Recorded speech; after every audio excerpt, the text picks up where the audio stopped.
Before I begin, I would like to say a couple of words of deep appreciation for the sponsors and the people who have put this program together. I've been involved in speaking publicly all over the planet and all over the United States. I've been at conferences here, I've been at conferences there, and I know how terribly difficult it can be to put a program like this together. And I have to say, I have tremendous respect and admiration for the people who've done this. Most of all, I respect their courage for dealing with a subject like this, where most of the elite leadership and the power groups of the world want this subject to go away. And these courageous young men who have put this together are brave, and they deserve my respect and your admiration. And I want to say I thank you because I know what you did.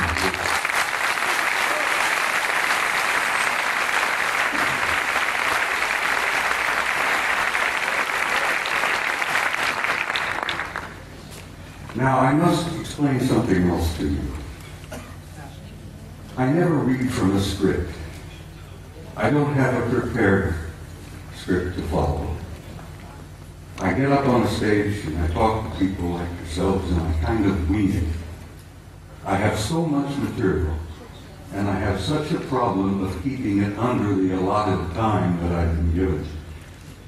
I have come today prepared to speak to you for 3 hours.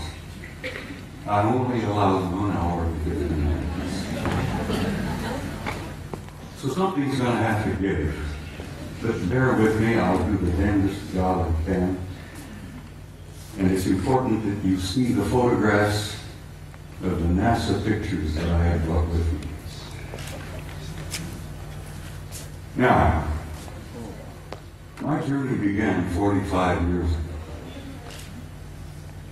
I began a journey that if I had known then what I know now, if I had known the pain, the anguish, the heartbreak that I was going to experience over these 45 years, I might not have started that journey at all. But here I am in Barcelona in 2009 with some of the most delightful people I have ever met. And looking back, I find that the journey was worth the effort. It was worth the pain, it was worth the heartbreak. And I'm delighted to be here. And I'm delighted to see all of you out there. And this is such an encouragement to me that people are beginning to demand the truth. They know they've been lied to from the very beginning. And they want to know. And I'm going to hear this afternoon, hopefully, contribute one small measure to helping you understand and helping you know. Most of my adult life, or most of my first part of my adult life, I was a professional soldier. I was in the Army. I joined the Army in 1950 to avoid the draft. Ended up going to Officers Candidate School, and so help me God, while I was going to OCS at Fort Riley, Kansas, the North Koreans invaded South Korea, and the next thing I know, I'm on the front lines of Korea being shot at by a bunch of pissed off Chinese and North Koreans who tried to kill me. And I had nothing against them. I didn't want to kill them. Here I am, 1951, leading combat troops in Korea in one of the bloodiest wars we have ever had. And the rest, I guess you could say, is history.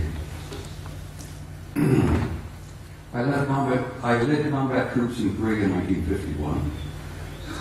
I spent 27 years on active duty, and I also was involved in the war in Southeast Asia in 1970, where I was part of an organization that gathered intelligence in the jungles of Southeast Asia, South Vietnam, Laos, Cambodia.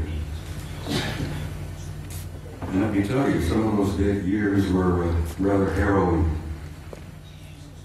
The most harrowing experience I was to have was when I was assigned to Paris, France in 1963 to what we considered in those days a pledged assignment, a plum assignment. I was able to go to Paris, France, take my family with me, and my children went to high school in Paris. And as I said, it was a plum assignment. I had no idea what I was to find when I got there. When I arrived in the summer of 1963, I arrived with a top secret clearance. When I arrived at Supreme Headquarters Allied Powers in Europe, which was located at that time at a small town known as Roquencourt, right outside of Paris,